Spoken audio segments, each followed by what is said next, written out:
వయసు లేని ప్రతి ఒక్క పిల్ల బచ్చగాడు రిలేషన్షిప్ స్టార్ట్ చేసినాడు. ఒక అమ్మాయిని పక్కన పెట్టుకుని రీల్స్ చేయడం, ఇంటర్నెట్ లో రోత చేయడం, ఆఖరికి ఏబిసిడీలు రాని వీడు కూడా.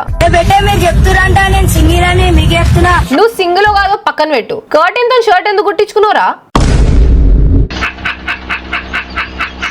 నాకు ఒక బంధం ఉంది, అది విడిపోయాక నా బంధమే తెలుసా.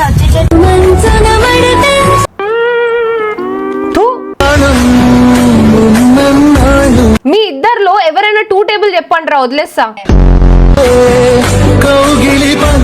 నిజంగా ఏం హౌలగాళ్ళు ఉన్నారా ఒక్కొక్కరు. మా 90 కిడ్స్ జనరేషన్ తోటి అంతా చచ్చిపోయిందిరా. మీ వయసులో నేను ఉన్నప్పుడు ఒక పెద్ద అడ్వెంచర్ చేసినానంటే, స్కూల్ కి తీసుకెళ్లిన లంచ్ బాక్స్ లో మిగిలిన రైస్ ఎట్లా పడేయాలి, ఇంటికి వెళ్ళి మా అమ్మ నుంచి ఎట్లా తప్పించుకోవాలా అని ఆలోచిస్తుండే. అదే పెద్ద టాస్క్ లా ఉండే నాకు. మీరేంద్రా అంటే అదే వయసుకి ఆ అమ్మాయిలు రీల్స్, లవ్, రిలేషన్షిప్, బ్రేకప్, పెళ్లి, దాని మీద మళ్ళీ వీడియోలు చేయడము, బొంగు బొషానం. చల్ ఏంది బ్రో అసలు ఇల్లు.